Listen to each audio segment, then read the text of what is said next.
Bismillahirrahmanirrahim. Assalamualaikum warahmatullahi wabarakatuh. Selamat sore, selamat pagi, dan selamat siang semuanya. Melalui video kali ini saya ingin bercerita mengenai sifat termal yang ada pada zat padat, yaitu kapasitas termal gitu ya. Jadi pada pertemuan atau video sebelumnya kita sudah membicarakan bagaimana struktur kristal itu dibentuk ya menggunakan XRD atau difraksi sinar X gitu ya. Nah, sekarang kita kaji lebih dalam sifat-sifat fisis yang ada pada zat padat ya, yang nanti rencananya akan kita lihat dari sisi sifat termal, sifat elektriknya, kelistrikannya, kemudian sifat kemagnetannya. Yang pertama kita lihat dari energi panas atau sifat termalnya, gitu ya. Yang akan dibahas adalah besaran kapasitas termal, ya. Pada bab ini akan dipelajari bagaimana sifat termal zat padat, nanti ada dua, kapasitas dan konduktivitas. Nah, kita bicara kapasitas dulu, gitu ya. Jika suatu kristal disinari dengan panjang gelombang yang lebih besar dari jarak antar atomnya, ya, maka tidak akan terjadi difraksi, melainkan absorpsi dan refleksi.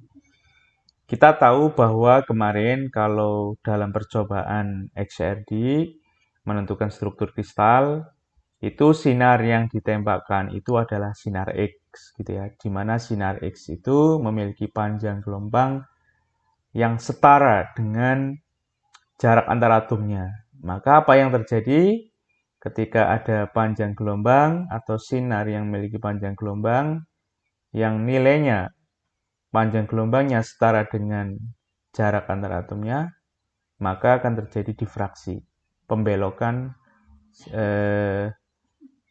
arah sinar gitu ya. Nah, jadi terjadi difraksi. Nah, nanti akan muncul di layar sebuah pola atau peta atomiknya gitu ya. Nah, sekarang kalau nilainya lebih besar ya, berarti sebagaimana contohnya adalah inframerah ya. Ini kalau kita urutkan itu dia memiliki urutannya setelah sinar X, UV, cahaya tampak, baru inframerah. Nah, ini memiliki panjang gelombang yang jauh lebih besar dari sinar X. Ya, ketika ditembakkan apa yang terjadi? Dia sinar itu akan diserap dan sebagian ada yang direfleksi, dipantulkan. Dengan adanya penyerapan inframerah ini, maka akan meningkatkan getaran atomik.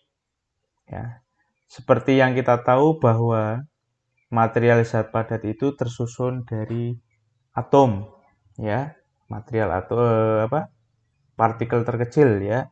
Nah, kalau kita lihat secara mikroskopis lagi, atom itu tidak diam di tempatnya, melainkan dia selalu bergerak, ya, bergetar. Nah, istilahnya adalah getaran atomik, ya. Nah, ketika ada energi, ada sinar berupa energi yang memiliki energi, ya. Jadi kalau kita ngomong gelombang elektromagnetik itu satu sinar, misalnya sinar X, nah itu punya energi yang kita sebut sebagai energi foton, yang nilainya adalah H kali F, bergantung pada frekuensi dan panjang gelombangnya. Gitu ya. Nah, ketika ada gelombang elektromagnetik atau dalam ini sinar inframerah masuk ke zat padat, maka akan diserap. Nah, energi yang diserap tadi akan meningkatkan getarannya. Berarti vibrasinya semakin cepat. Gitu ya. Nah, gitu ya. Kemudian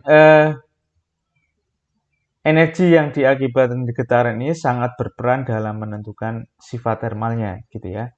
Nah, kita lihat ya, kenapa ada peran ya, ada sifat termal dalam hal ini adalah kapasitas termal ini.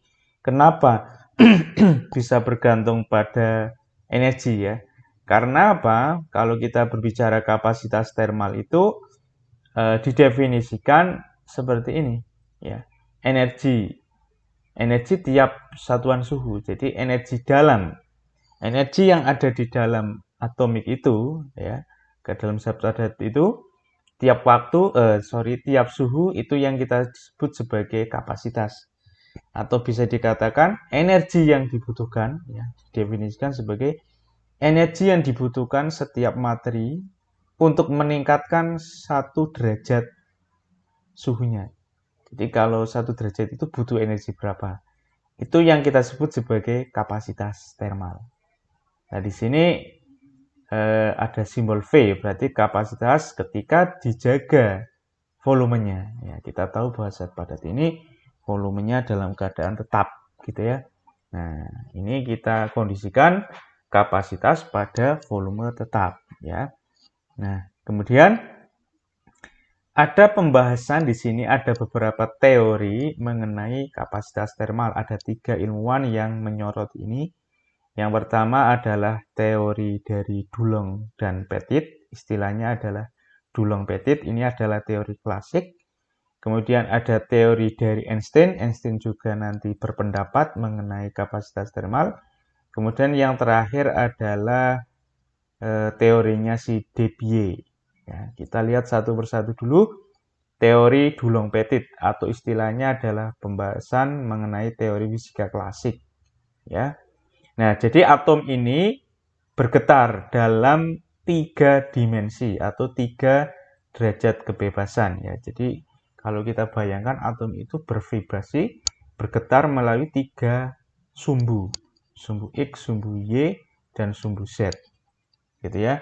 Nah, total tiap derajat, tiap sumbunya itu memiliki energi getaran itu setara dengan K kali T, ya. Nah, K kali T. Nah, kemudian kalau kita jumlahkan, ya, yang merupakan total energi potensial dan energi kinetik. Jadi KT ini setiap sumbu itu bergetar nilainya KT, di mana KT ini ditinjau dari energi kinetik dan energi potensial yang masing-masing adalah setengah K kali T. Gitu ya. Nah, kemudian maka untuk energi total dari ketiga sumbu, ya, itu adalah 3 kT. 3 kT. Nah, kalau kita tinjau untuk satu sistem zat materi, zat padat dengan jumlah atom adalah Na, ya, banyaknya atom adalah Na ini, maka bisa dihitung bahwa total energinya adalah 3 kali Na kali K kali T. Nah, kita tahu bahwa ada kesetaraan, ya. Kalau kita ngomongin PV-nRT, PV-nKT gitu ya. Jadi Na kali K itu sama dengan R, ya. Ini adalah tetapan gas umum, ya. K ini adalah konstanta Boltzmann gitu ya. Nah, nanti NK sama dengan R. Nah, sehingga bisa dituliskan kembali kalau kita runut dari definisi kapasitasnya adalah energi ini adalah diferensial energi terhadap suhu, ya. Berarti energi ini diturunkan terhadap suhu. Nanti kalau kita masukkan ke sini, U-nya diganti 3RT, maka didapat 3R. Nah, maka dengan memasukkan harga R, ya, didapat sekian, ya. Nah, ini adalah kapasitas termal pada volume tetap menurut teori klasik atau Dulong Petit senilai segini, 5,97 kalori per mol Kelvin. Nah, ternyata teori klasik itu memiliki beberapa kelemahan, ya. Nah, yaitu pada zat-zat tertentu ternyata hasilnya tidak sama dengan 3R. Misalnya ada boron, berilium, karbon, ya, ini dari eksperimen itu didapat nilainya seperti ini. Nah, kemudian ada nilai yang beda ini ternyata membuat Einstein tertarik untuk mengkajinya, gitu ya. Maka dia melakukan perumusan. Jadi Einstein itu kecenderungannya dia seorang pemikir ya, melakukan banyak teori ya, nanti dipraktikkan atau dibuktikan oleh orang lain. Nah, dia Einstein merumuskan CV ditinjau dari sisi kuantumnya ya. Ya, dia mengasumsikan bahwa atom kristal sebagai vibrator yang bergetar bebas satu sama lain di sekitar titik kesetimbangan. Getaran atom ini dalam arah 3 dimensi dengan frekuensi F yang sama. Jadi menganggap bahwa getarannya itu frekuensi sama ya, dengan energi rata-rata setiap getarannya itu adalah ini.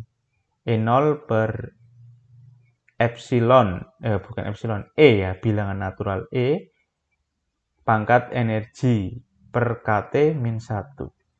Nah, E ini didapat dari hipotesis Max Planck ya. Energi foton bahwa E sama dengan H kali F, maka bisa dituliskan H kali F per H kali F per kT min 1. Nah, seperti ini. Nah, ini adalah energi rata-rata ya, setiap getarannya. Maka total dari energi satu sistem ini untuk 3 derajat kebebasan atau 3 sumbu berarti 3 kali energinya dikali dengan banyaknya atom Na ya, maka didapat nilai seperti ini. Nah, ini energinya. Nah, kalau kita kembalikan ke kapasitas termalnya berarti turunan dari energi terhadap suhu ya. Jadi faktor ini kita turunkan ya. Maka didapat seperti ini, kemudian mengingat deret E pangkat X itu kalau kita deretkan bentuknya seperti ini, sehingga kalau ini E pangkat HF per KT, HF per KT kita misalkan harga X gitu ya, maka bentuknya seperti ini, deretnya. Sehingga bisa diasumsikan ketika suhu tinggi, ya, nah, ketika suhu tinggi itu, maka HF itu lebih kecil, ya. Ya ini, kalau suhu tinggi jelas pembaginya lebih besar, ya, sehingga penjumlahan di belakangnya itu bisa diabaikan. Jadi ketika kita lihat deret seperti ini ya, jadi kalau T-nya besar itu ini kecenderungannya nilainya 0, terlalu rendah sekali ya. Ini dianggap 0 ya. Maka kita ambil dua data. Nah, maka HF per KT itu sebanding ya, mendekati 1 plus HF per KT. Ya. Sehingga ini dikembalikan ke rumus E ya. Nah, sehingga kita tuliskan seperti ini, kemudian ininya diganti ini ya 1 plus ini. Nah, kemudian dikurangi 1 berarti satunya hilang, HF dibagi HF per KT didapat KT. Gitu ya. Jadi energinya bisa dituliskan dalam bentuk KT. Kemudian nah ini ya tadi, kalau kita masukkan E ke dalam bentuk persamaan ini, maka kita lengkapi 3N kali KT. Nah, gitu ya. Nah, maka pada suhu tinggi, ternyata ini kalau kita turunkan terhadap T, berarti nilainya 3N KT, ya. 3N KT, KT-nya hilang gitu ya kalau kita turunkan terhadap T. Nah, NK ini sama dengan R. Nah, artinya ketika pada suhu tinggi ini, nilainya 3R yang ternyata sama seperti teorinya Dulong Petit ya. Berarti pada suhu tinggi sesuai dengan perhitungan dari Dulong Petit. Bagaimana kalau suhunya rendah ya? Berarti HF per KT bernilai sangat besar. Ya ini kalau rendah itu berarti kecil, sesuatu dibagi kecil itu hasil nilainya ini adalah sangat besar sekali gitu ya. Nah, berarti kalau kita lihat ya dari sini harga ini ya. Saya ambil dari harga ini. Nah, ini nilainya karena HF per KT itu sangat besar, ini besar ya. Suatu bilangan E natural kalau dipangkatkan besar ini, kalau dikurangi 1 itu harga 1 ini tidak signifikan. Berarti nilai ini itu sama dengan HF per KT ya. Karena pengurangan 1 tidak begitu signifikan. Nah, sehingga perumusan energi ini, energi rata-rata ini bisa dituliskan min satunya direduksi, hilang. Nah, sehingga bentuknya seperti ini. Ya. Kemudian bentuk energi dalam, kalau kita masukkan ke rumus U-nya, nah, 3 derajat kebebasan kali banyaknya partikel kali E, ketemu seperti ini. Kemudian pada suhu rendah, kalau kita cari CV-nya ya, DU per dt, berarti ini diturunkan terhadap T. Nah, hasilnya seperti ini. Gitu ya. Nah, coba kita bayangkan kalau ini T-nya itu sangat rendah, ya. Nah, ini kan minus, berarti kan sebenarnya kan harga ini itu 1 per EHF per KT.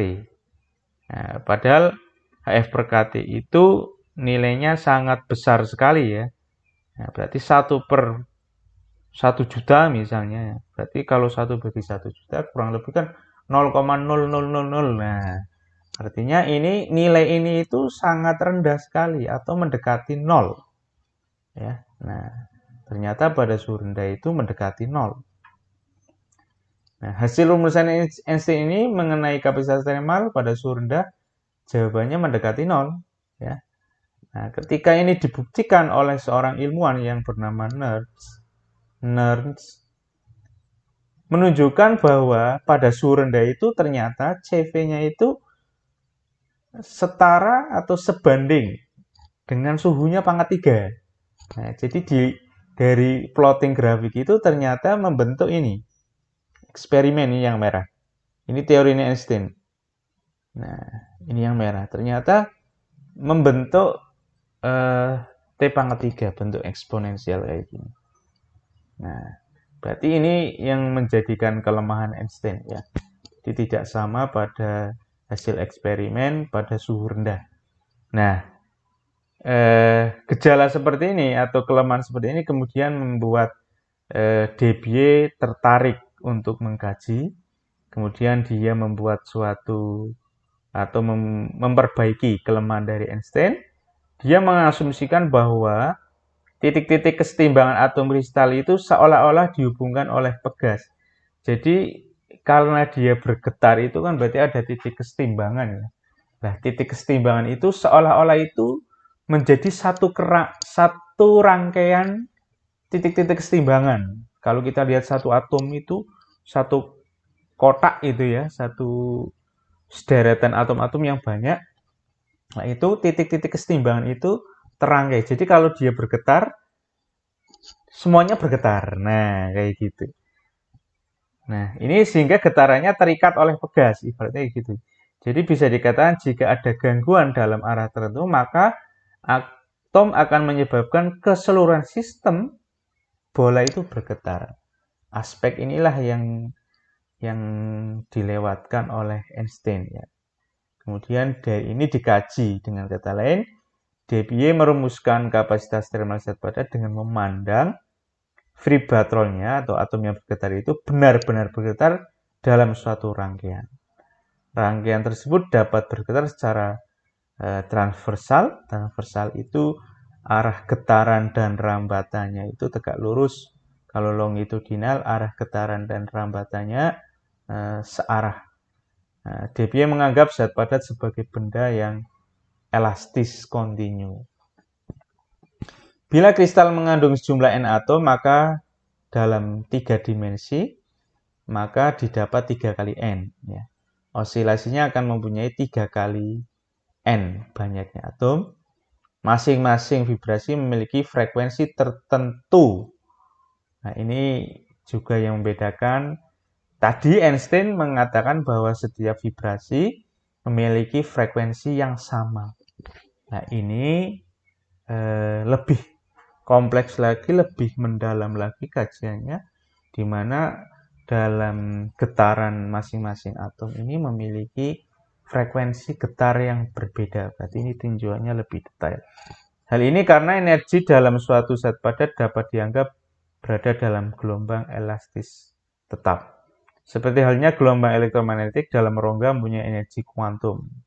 Ya, jadi antara kulit satu dengan kulit yang lain itu ternyata di dalamnya itu ada energi-energi kuantum yang nilainya berbeda-beda. Nah, sebuah kuantum untuk energi vibrasi dalam zat padat dinamakan fonon dan bergerak dengan kecepatan bunyi sehingga energi dalam secara keseluruhan dapat dituliskan dalam bentuk diferensial seperti ini. Kajiannya lebih dalam sehingga rumusannya dalam bentuk diferensial. Kalau diskrit itu masih terlalu makro ya. Nah, ini secara diferensial. Nah, energinya U seperti ini. Dengan GF adalah rapat keadaan atau jumlah frekuensi yang diizinkan berada di antara F dan F plus DF. Ya, jadi antara F1 dengan F yang lain itu ada beda sebesar DF ya.